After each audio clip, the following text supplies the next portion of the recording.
Hi, Mel. It's so nice to see you again. And you, how's it going? You have a lovely tan. Yes, I was fortunate enough to be reacquainted with the sun for a week on school vacation. I have to say that you are such an inspiration to me about the sun. And I'm an older person. I remember when the sun wasn't a problem. I went out, I used to ski when I was a kid, no sunscreen, blah, blah, blah. Hang out in the sun all summer. And then sometime in medical school, it was around in the 1980s, it was like, oh, Mm. skin cancer. And that was a big deal. And it's still a big deal for us, but it's left us feeling so afraid about the sun. And you've really inspired me to go out and look in my UV meter and sit in the sun every morning. And like, it's a wonderful spring sunny day here Yeah, today with the birds singing. And so I really appreciate that. And awesome. we need to have another episode on the sun and how. Oh, I would love that. Yeah, no, let's make the sun cool again. Let's not be afraid of the sun. Actually, as a really nice little anecdote is I'm at the age where sometimes it can feel when you're talking with your parents a little bit like you're talking with your kids in terms of trying to get them to listen to you about things and you want the best for them. And so I had this wonderful conversation with my dad the other day where he said he'd been to the optometrist who he likes down in Florida, and my dad's in his mid to late 70s, and the optometrist was absolutely shocked and said, I can't believe you don't have cataracts because I don't have any patients around your age who don't. And my dad said to me, and then I've been listening to what you said, and I think that's because I don't wear sunglasses. And I said, I think you might be right. We'll have it reminds me of like the egg scare that happened, back a few decades back where like if you ate an egg you were going to die. And then we realized later, oh, that was all wrong, by the way.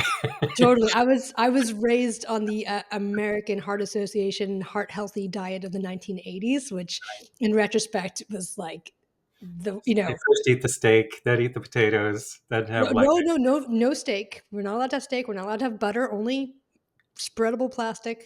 That's much better for you. oh right, margarine was like that's going to save you. Right.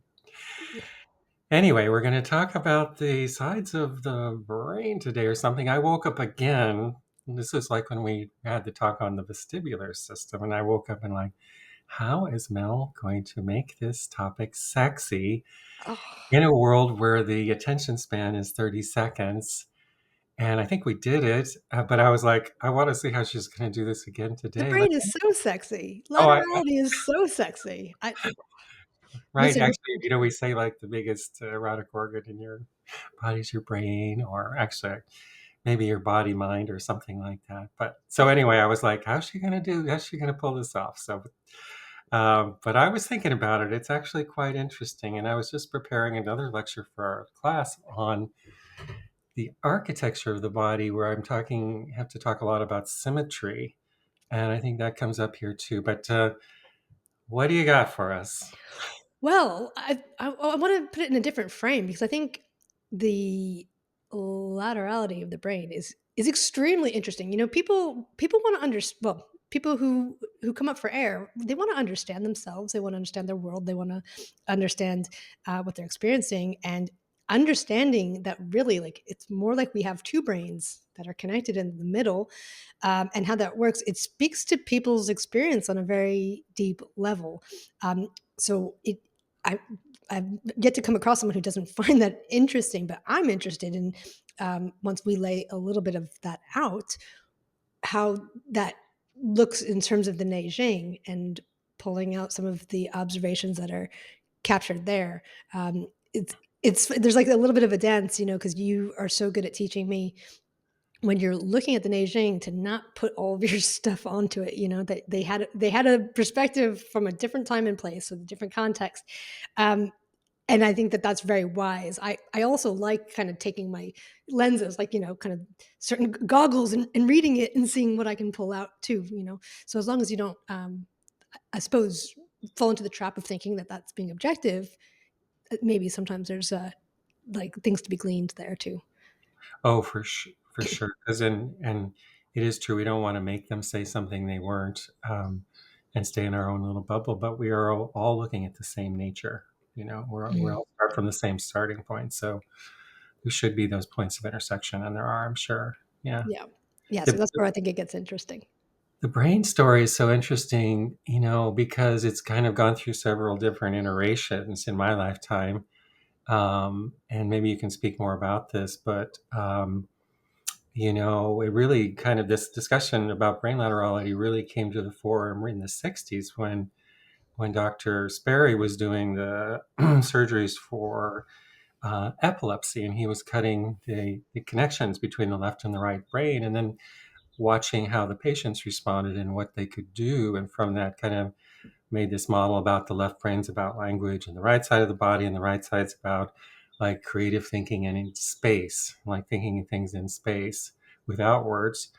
And then that kind of develops into the idea that there's people, like you're a right brain person and a left brain person, or like drawing from the right side of the brain, that book, and so forth.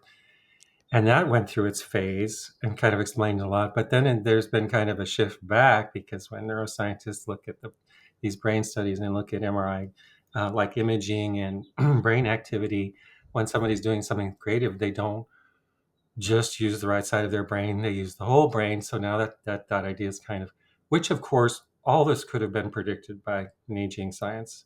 Totally. So, for example, like if you and it's this interesting thing about how bodies are made with symmetry, and symmetry is also reflected in breath.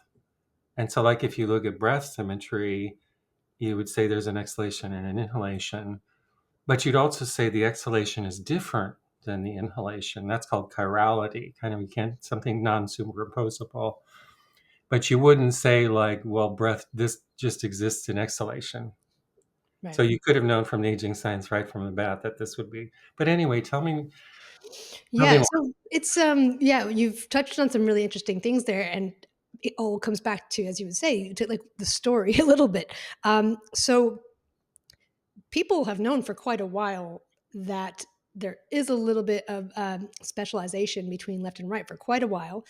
And like you say, with Dr. Sperry's work, and I think he won a Nobel Prize for that, where he was severing the connection between the left and right hemispheres, called the corpus callosum, in these patients to prevent these seizures from spreading. And those are fascinating to read about, because people came out and they were like surprisingly normal, except then there were sort of weird quirks. And you'd have, let's say, there was a guy who was like trying to like hit his wife with one hand while like using the other hand to restrain himself. Wow, Um, there's a therapy issue. well, they're all therapy issues, because now you have the left and right not inhibiting each other, you know? So there was loads of stories like that. And then what happened was it got this idea of left and right hemisphere. So I want to just say that the left hemisphere and right hemisphere are specialized for different ways of functioning is not controversial. I mean, that is neuroanatomy, neurophysiology. But the pop scientists sort of bastardized the idea in terms of, like, left and right. So they just sort of cheapened the idea, and it wasn't accurate. And they talked about men being left brained and right, and women being, right brained, and all this like kind of Maybe BS. it's like Kubler-Ross and the five stages of grief. Right. Let's It- make something more complex and beautiful, something idiotically simple. yeah, yeah, exactly. And so I think there was really mainly like one article that basically completely I say debunked or criticized that pop psychology version of it. And it had enough of an effect to kind of turn the whole field of neuropsychology away from left and right. So it's like you had this pendulum swing. And so now you have all of these neurologists and neuropsychologists and people who are like, oh no, that's been debunked. But it's accurate. It's not only accurate; it's extremely evolutionarily conserved, and Right. Oh, right. Yeah. it's the oldest animals, in the Cambrian period exhibit laterality and side dominance and all sorts of We things. used to think also like, well, humans are special. We're the only people that, of course, which is ridiculous. Yeah, absolutely not. No, it's like we follow the exact same pattern that's been going on for millions of years, and so then that brings us to now. And so I think the important, what I would love for people to understand, I would love them to understand anything that's helpful and helps them to know themselves and understand how to get along with people and explain their reality. But really, the idea is that you have a left hemisphere and a right hemisphere, and they are optimized for different things, and they all contribute to whatever you're doing, but they make very different contributions. They have different personalities, they have different strategies, and what I would say is that there's definitely lots of questions to still ask and to wonder, but to me, it seems helpful when your left and right hemisphere are in good communication with each other and in a harmonious relationship, and are the dominance is sort of contextually appropriate. Let's say so, like if That's kind of like in breath medicine. We say we want all aspects of breath. They're all sacred. We want access to all of them. right. So, like, if you're being mugged, then you should become angry and violent. For example, it's context, right? And so the problems that I see that I think are really, really common is what Dr. Melillo and other researchers would call a functional disconnection syndrome. And it's usually developmental. And it just means that, as the breadth of development unfolding happens, just like with a flower or a bunny, like there's a way that animals and living things are meant to unfold. And there's a relationship between their starting seed and essence and the environment around them and how it forms them, but there's still, like, for a tree, it grows out of the ground. It's like there's still a way, there's still a general template. It's the basic patterns that do everything. There's Yeah. still basic patterns, right? And so for human development, the basic pattern is that mainly our right hemisphere is developing first in utero and in the first 2 years of life. Then the development switches over to the left hemisphere, where we're developing more complex language. We're imparting our will on our environment. We're individuating, and then as specialization of the two hemispheres increases, they should come together as a functional whole. And most there's so many problems, whether they're cognitive, psychiatric, or physical, where it's just not come together as a functional physical whole. And one of the things that you pointed out is like, well, people were saying that creativity was in the right hemisphere, but if you put someone in a PET scan, their whole brain's active. So there's a little bit of a nuance there as well in terms of interpretation of these types of brain scans, because some areas of the brain are inhibitory and others are excitatory. So if you are just looking at activity, well, let's say that you're doing a task and this area is active because it's excited and it's doing the thing, and this one is inhibitory. It's not really actively participating in the task. They both look active. They both look active. They both look the same. And so it's like this, it's like with breath medicine. It's like it's the dance of breath Mhm. that creates the experience. Yeah. 100%. And we can look at this kind of left right dance. I mean, it fits it for me, from my perspective and my limited understanding. It fits into Neijing principles so well in terms of cycles. We have this idea of the breath pattern with the directions on a daily cycle. And there's a left and right built into that, um, where the sun is rising in the eastern directions on the left, and then coming down on the right. But even in shorter cycles, like we have these ultradian rhythms, which just means less than 24 hours or shorter than 24 hours, every, like, I don't know, 90 minutes to 2 hours, something around there, we have a change in dominance of our nostril, and that actually directly corresponds to change in uh, dominance in the left and right hemispheres. And there's actually quite a collection of psychiatric conditions which are can be characterized by, there's a nucleus in the hypothalamus, which is like kind of where the switching happens, and that switch gets a bit stuck. So, like, We would call that the third eye in the 60s, maybe. oh, that makes sense. Okay, that's all You know, right. There you go. it's like where you put the dot. Yeah, it's not like the bindi, it's not the pineal gland, but it is, well, it's close, right? So it's the Maybe not the ventrolateral same thing. nucleus, but yeah, it's in that region. But for someone who, let's say, has bipolar disorder, for example, we get like the switch is stuck, so you're getting stuck in these modes and you're having trouble switch. You can then be in this sort of like, you know, dominant do all the things mode, and then the kind of sleeping for days mode. Um, so I think the distinction is that laterality is real. It's there, whether you recognize it or not. We It's not helpful to boil people down to personalities of just one side or the other. I think that that's an oversimplification, usually an unhelpful one. There's definitely not a strict gender. In fact, what I found with gender is interesting, because the thing that's been debunked, and rightfully so, is that men are left hemisphere dominant and women are right hemisphere dominant. One thing that I found is that actually with women, their the dominance of their brain actually changes throughout their menstrual cycle, and not that it goes from left to right or right to left, but at a certain point in the cycle, it's just less lateralized, and then Mhm. it becomes more lateralized. So that's interesting. There's still a lot that we don't know, but I think understanding that you have different parts of neuroanatomy that are in some ways connected to that give rise to your version of your experience of reality, and that they have different things going on, I think is quite helpful. That's it's so interesting. And on one hand, this is can be pretty technical. On other, it's deeply personal. I mean, you and I sometimes I'm dyslexic and think in terms of three-dimensional space, and language is confusing to me, and something happened to my brain, and you're kind of over on the left side going crazy. Well, you're more balanced now these days, and we often joke like together we make a brain. Yeah.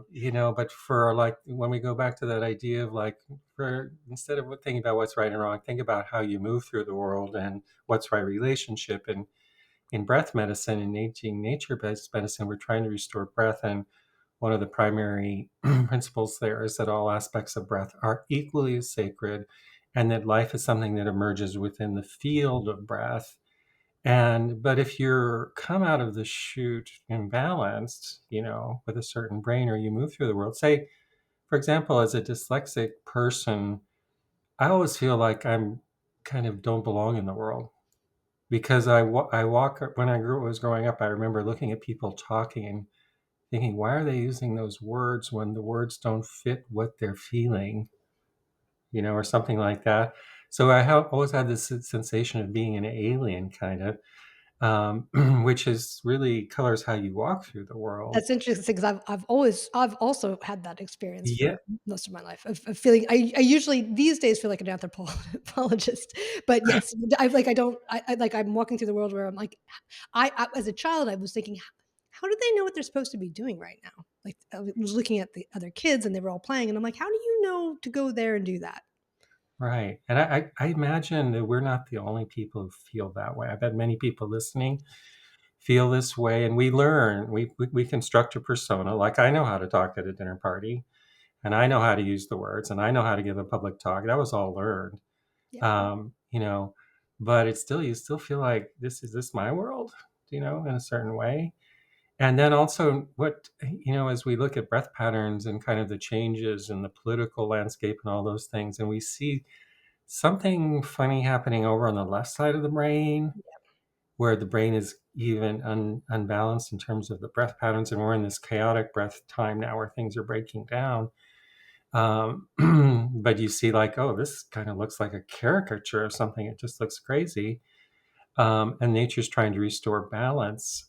So for all of us out there trying to live in a better way or walk through the world in a better way, what are your thoughts about this? Yeah, I mean, I completely agree, and I think want to make sure I answer your question. Part of the reason why I'm so interested in bringing the Neijing into a discussion on neuroscience and laterality is when you talk about kind of these weird things happening let's say the left side of the brain values, like the rise of technology. That's a left brain value that we're going to dominate nature and that we're going to build tools, right? That happens from the left brain. Most humans are right-handed, and that we're going to be using these screens. So even if you look at a screen, we talked about this before.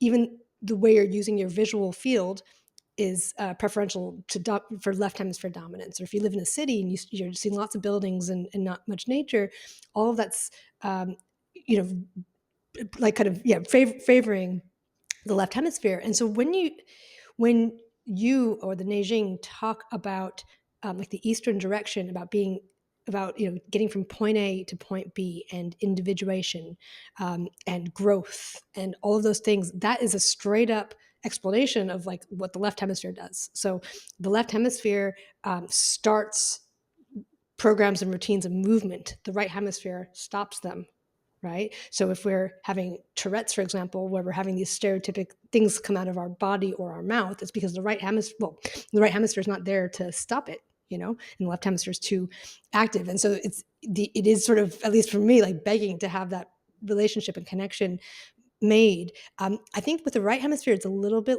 less straightforward because I think um, the right hemisphere maybe has more, there's more subtlety and nuance to it. There's maybe more a basic level of the right hemisphere and then a more developed and advanced level of the right hemisphere.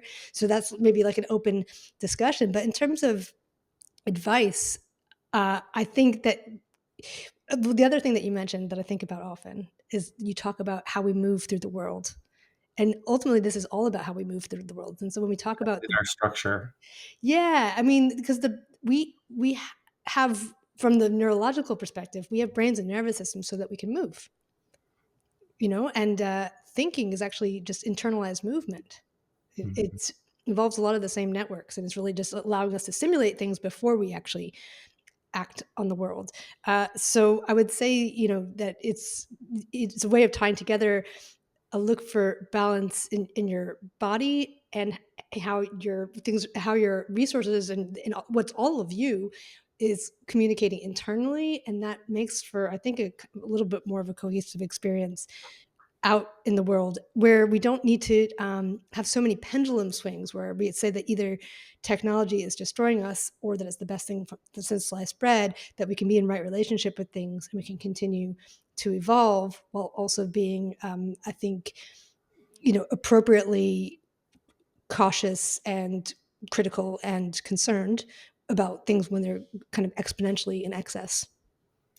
And we do know, like, nature will bring us back to breath. Like, the primary directive of the universe is that nature will breathe, and she will breathe us, whether we want it or not. So this will come back to balance, but it's whether we do it in a kind of chaotic, unconscious way.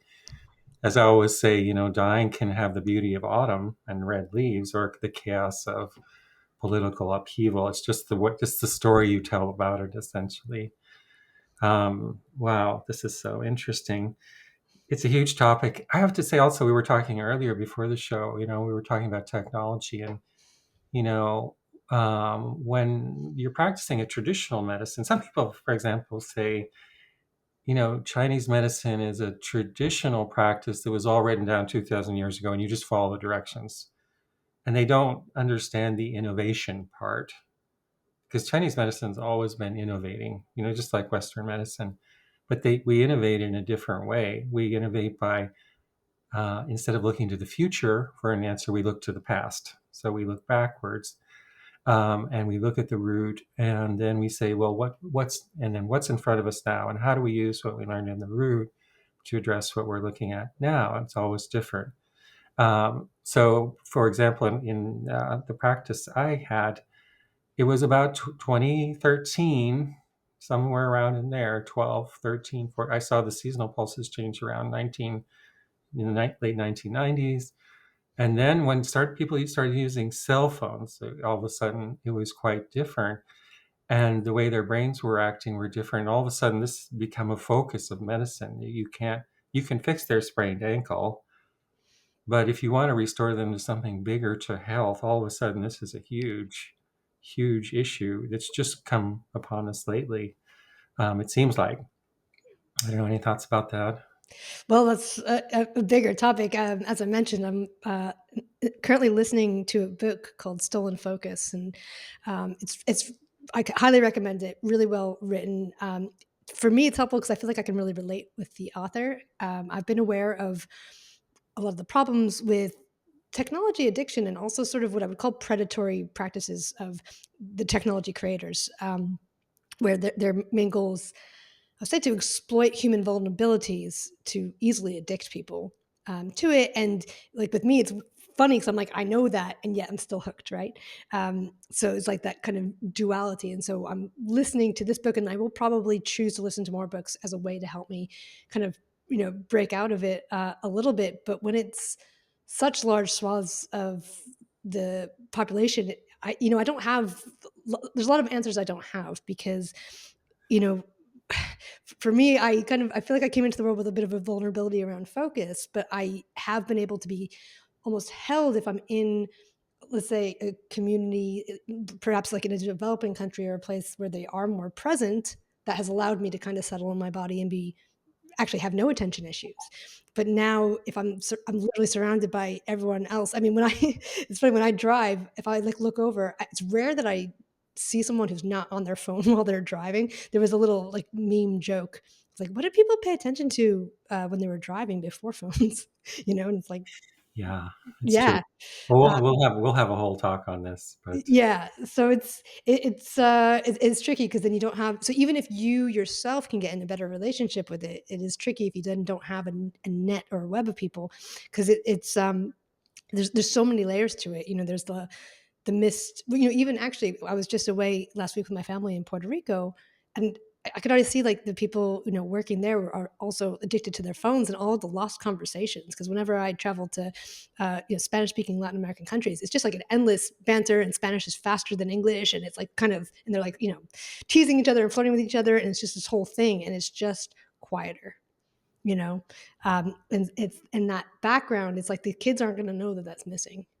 I remember last time I went to Barcelona, I had the same sadness. I like because normally when you go traveling, it's like, whoa, this is completely different, and you get in a new mindset. And but then everybody's looking at the same screen essentially. But anyway, that's for another podcast. We'll do that next time. Sure. What do you want to know about the Neijing and what it says about the brain? This is so interesting how it actually develops, because Yeah, I think some this is people what I know wanna about know, some and people it's know about this, some people don't. yeah, well, and it's kind of perfect that you're coming off of, revamping the human body lecture, because it's really I have questions about symmetry and asymmetry, because Great. that seems to be like the holding pattern for this whole discussion, right? Right. So I think we've said this before. So some people have studied the material, some people haven't. So for those who haven't, the idea in Neijing nature-based medicine, or from the Neijing text archaeology, is that basically what these old texts are writing about is that the universe is primarily motion and transformation in an unseen dimension, which we call before the veil or the pre-heavenly space, and that the forms of the world form in ways to be most effortless. So, just like the way that the water will find a way to run down a hill and make a riverbed, that's how forms are created. And the space is where the energy moves, and the riverbed is what we call the thing. So that's the basic principle of thing. And so when we look at forms in nature, we can reverse engineer their before the veil patterns if we know that principle. Because if you look at a tree where it's rising and falling, and its pathways, you can say, well, there was an energy in there that made that, so you can reverse engineer that. So the brain is an expression of this too. So, and there's several basic patterns we see, and then one is that every breath motion arises out of a root. So there's an origin of breath, and so that's a pattern of motion before the veil in an unseen space. But in a tree, it's the actual root. It becomes a structure. Or in our body, it's like the pelvis, which then grows the spine.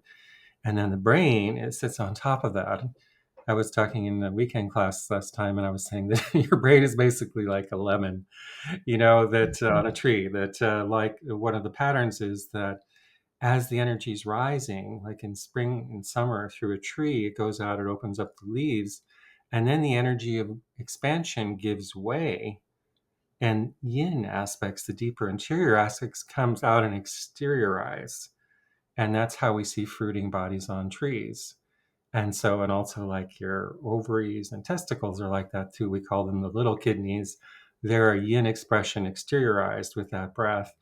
And on the top of your spinal cord, you have this thing called the brain, um, which we know comes from your kidney root. And we've also talked on this show that the idea of root in structure is a fractal principle. It means it's in every breath. It's in breaths that you see and breaths that you don't. It's in form. So at the brain level, also, it has a root, and that's the brain stem. Then the body has this symmetry, which you've alluded to, comes from the anatomical position and the orientation to the sun and the changes of seasons. And so the anatomical position in the Neijing is that the sage faces south and their arms are up, and you look like a tree facing south because that's the way all plants turn. So humans would not be different that they would turn to the north. They do everything the same. And so there's a rising pattern and there's a falling pattern, and that makes a symmetry. There's also a symmetry above the earth and below the earth. So in Australia, it's nighttime now, and then it'll reverse. There's also a symmetry front and back. Um, so you have all these symmetries and patterns, and that's going to express in the brain. But one of the aspects of one of the principles of breath is that there's never a motion that's moving one way entirely. So when a motion's moving one way entirely, it's also generating its reverse motion so that when it turns back, that motion can get stronger and they can rock back and forth. And this is the most efficient motion of the universe, and it's called yin yang, essentially, in Chinese medicine. So that means if the motion is going in one way, at its deep down root, we're going to see it moving in an opposite way. And this is important too. So in Chinese medicine, we say that the left side is the morning side. If you're standing facing the sun, like your left arm, your left leg, that's the morning side or the yang side or the springtime energy. And then it peaks in the summer up in your head, and it goes down on the right side of the body and down towards your feet in autumn and winter. And then it returns back again. But at the root of that motion, it's reversed. And that's because of these relations of deep root and expression in breath, and that they have to be opposite. The brain is an expression of the kidney root. It's deep, it's the root of your organ system. And so, while we say that the early brain is on or the early side is on the left side, in the brain, that's reversed. And they also talk about the crossing of the eyes to the brain in the Neijing, which is kind of mind blowing. We understood that, right? Yep. So we teach in Neijing nature-based medicine. If you want to know someone's young personality, look in their left eye. If you Yep. want to know their older personality, look in their right eye.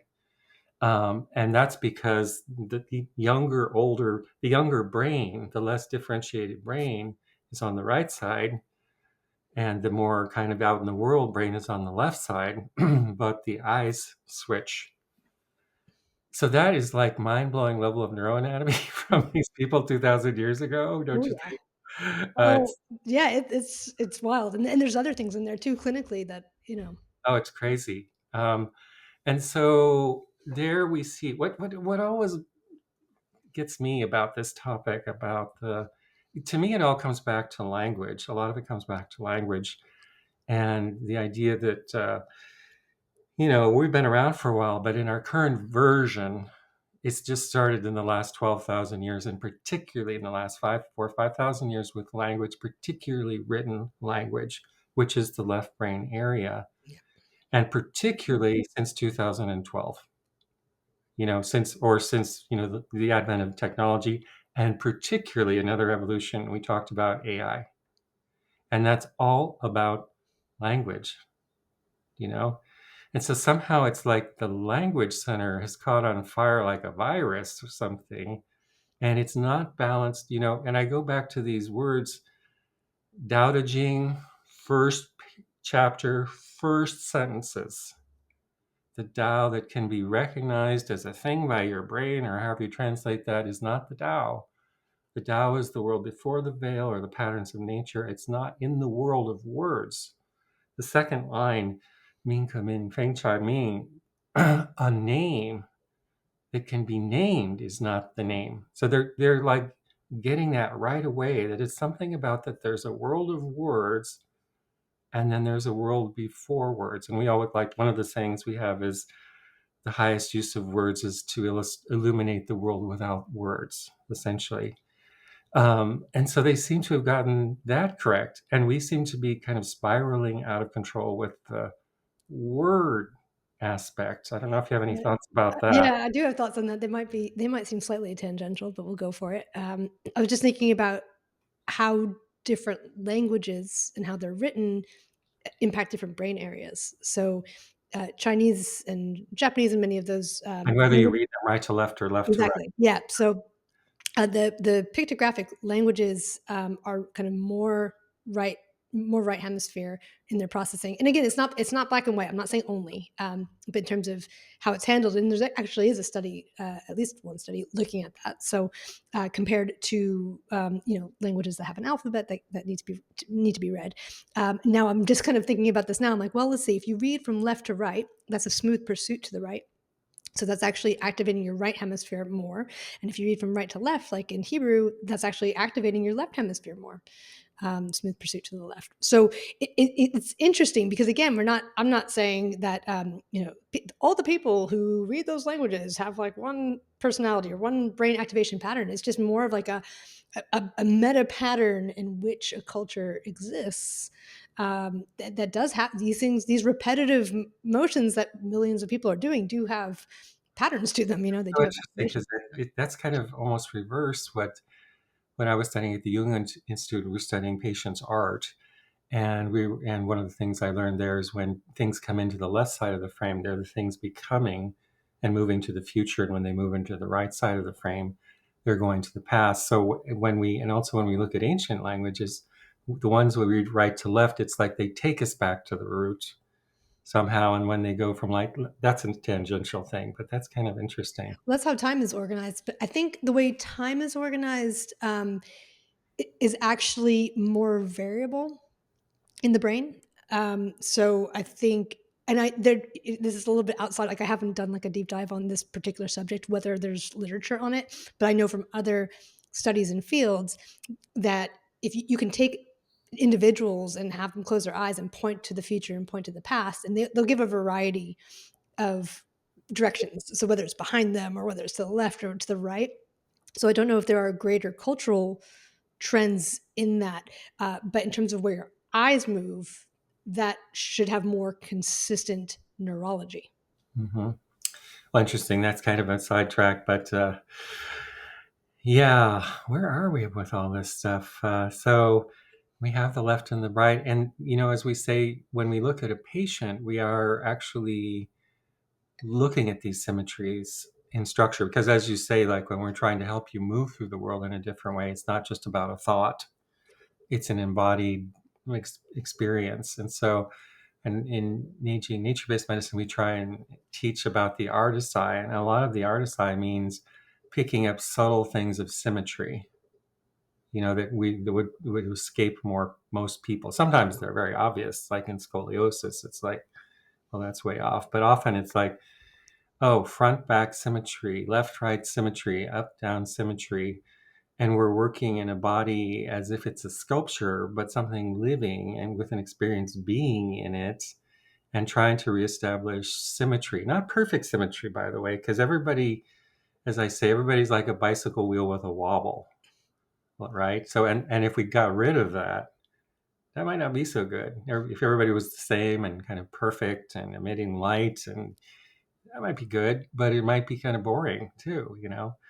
But when we're helping people kind of move more with a symmetry, and then the thing about the brain is, and this we've talked about it before, when you look at like the AI discussion or like the current politics of things like this week, there's the firing of all the federal people, right? And you can argue about like, well, is bureaucracy too big or should it be diminished or whatever? But it's hard to say that it's not heartless in a certain way.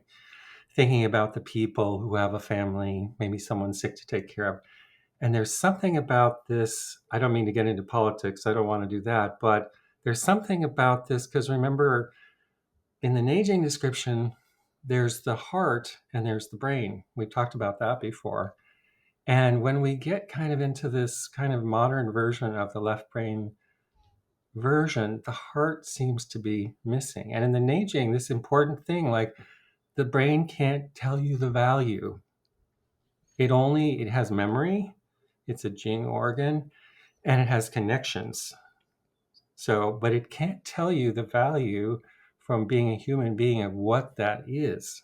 And somehow, do you have any thoughts about that? Yeah, I mean, a lot. I mean, one thing you said earlier made me think of this, but the right hemisphere is more like kind of crucial to embodiment, and the left hemisphere is crucial for agency.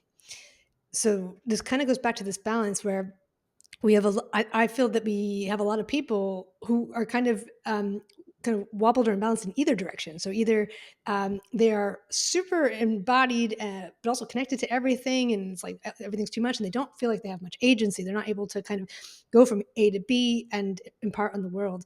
And then people who are have lots of agency and A to B, but they're not embodied, are a little bit dangerous. They're not feeling their emotions. They're not feeling empathy and connection.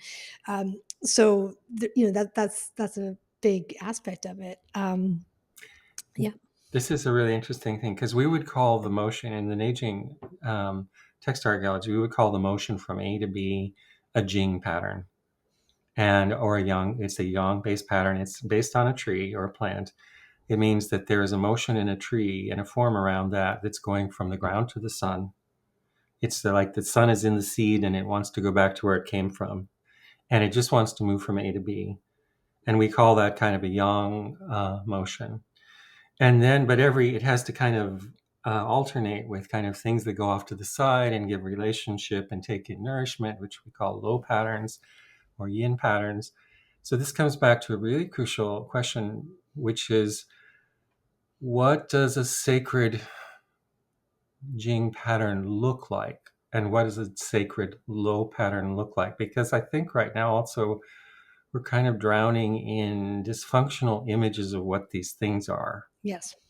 Like, and you might just kind of simplify them down to masculine or feminine, but that's not really what we're talking about. And we're talking about how do you move from point A to point B?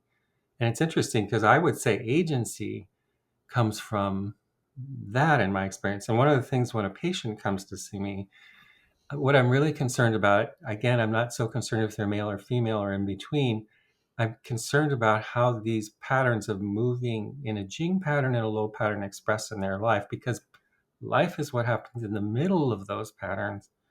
But then we're surrounded in dysfunctional patterns of what it looks like. So then the question is really interesting. So if we thought about what is sacred about a Jing pattern, and how do you know you're looking at a sacred embodiment of a Jing pattern versus a kind of distorted version or a low pattern, which we have in both of us? Any thoughts on that? Mm, I mean, like because of my background and lens, I would tend to look at it more neurologically, but I think it often gets at the same thing because if based on my training in neurodevelopmental issues, if we look at what happens when someone has a left hemisphere that develops faster than their peers and their right hemisphere is lagging behind, or vice versa, we end up getting a lot of what you're describing, and not to boil everyone down to that, but we can check for it. So if someone tends to have, let's say, their right hemisphere is exceptionally developed compared to their peers and their left hemisphere is lagging behind, we'll get someone who will often show up as very feeling, very empathic. They might be super creative in certain ways. They'll, in terms of musicality, if they're musical, they'll tend to be making up their own music versus a left hemisphere musical genius, which is about being able to kind of repeat like a Mozart just by listening to it. So these are different types of musical genius based on those skills. There's often a problem with brain processing speed. So that can show up in dyslexia and that can show up in other things. So there's like kind of intelligence there's empathy there's all these things, but there's a timing issue. Whereas if someone has this developed left hemisphere, then they may be faster, and they'll often, well, they might be hyperkinetic, moving everywhere like a bull in a china shop. I know as a kid, I could not stop talking. Like, and I would try, but I literally couldn't, even if you'd put a gun to my head, or even in that moving around thing because the brake wasn't working. So there's a lot of moving from A to B, but probably not from A to B. There's probably kind of zigzagging all over the place. They might have gifts with math. their musicality, pitch perfect, and also, as I said, being able to recreate it. Or same thing with drawing. So if it's a like a creativity genius, then the left hemisphere dominant, like the autistic or Asperger's expression of that will be in like perfectly recreating things. So there's probably more than one, but there's like an example of an autistic boy who can look briefly at a cityscape and then accurately recreate it detail by detail, Hmm. versus a right hemisphere artistic genius is creating something really new. It might be surreal, it's usually not going to be literal. So yeah, it's interesting.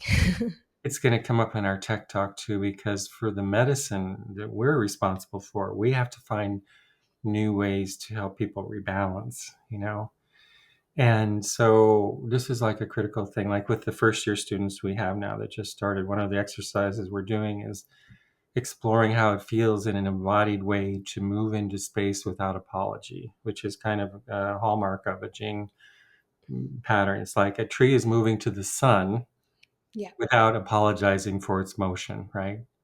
And it's just saying, that's where I'm going, right?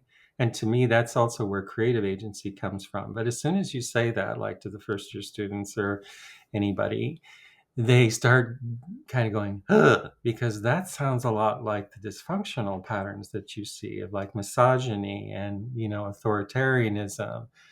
So then the questions we have to ask are like, well, this is a sacred motion. We have to always remember this. This is not misogyny or authoritarianism. That's this motion gone wrong somehow. Yeah. But we have to remember its sacred quality. So, what's sacred about embodying a male body or a female body or something in between? Not the questions about which ones are right and wrong, because, and when you see that they're expressing in distorted ways, all that tells you is the breath patterns are broken. Yeah. And then people start to act that way. But because we are nature too, when we re embody our own patterns, we help restore the patterns in nature to our little way.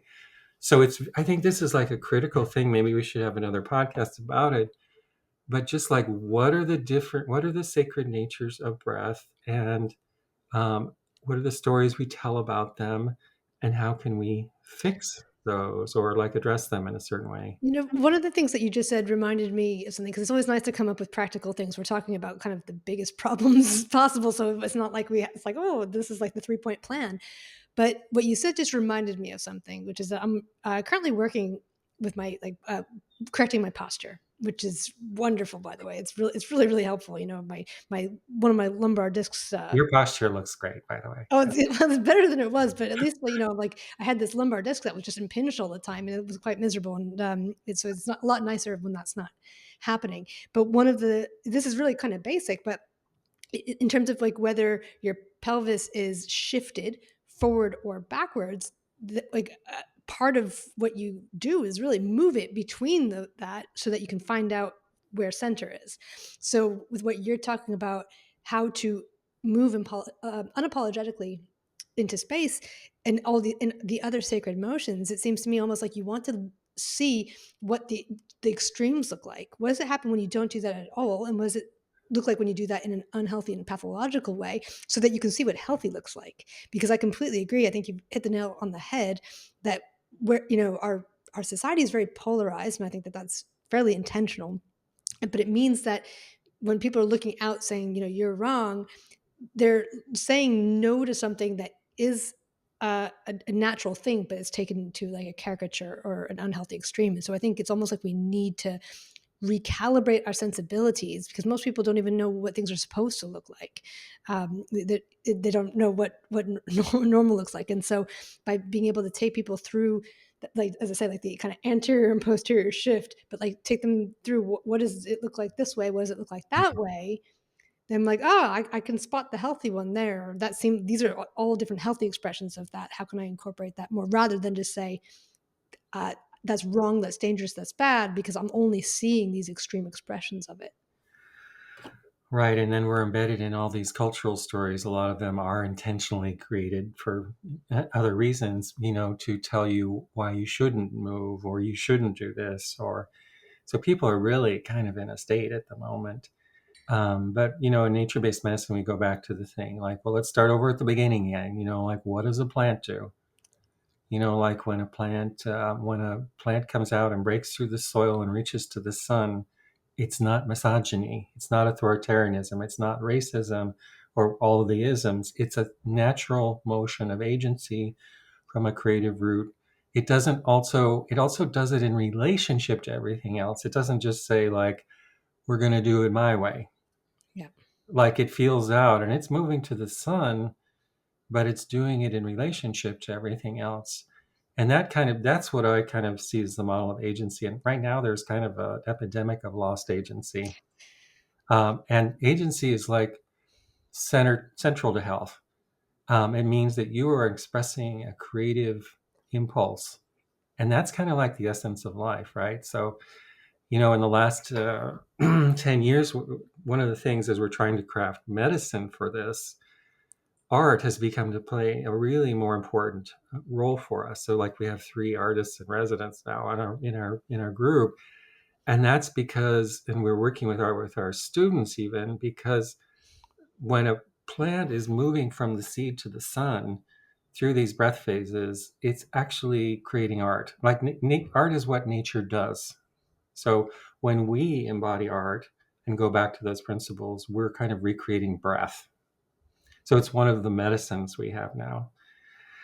But the idea is like, we have 2 sides of a brain. I mean, to wrap things up here, I think also let's just have a shout out for the gifts of imbalance. Like, I'm dyslexic and I was in special ed and, couldn't read and but was pretty smart and somehow got my way through medical school. And I remember looking at Chinese characters, by the way, pictographs in 3rd grade and going, wow, I get this.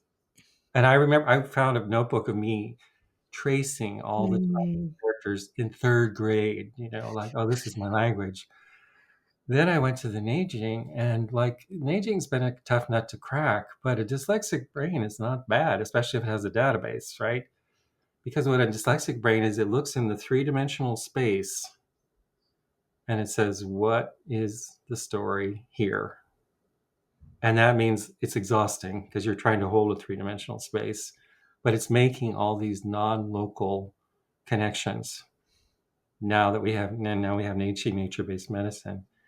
And other people have different versions of that. So I just want to put a shout out for diversity and also the beauty of difference, I guess, maybe. Absolutely. You have any thoughts about that?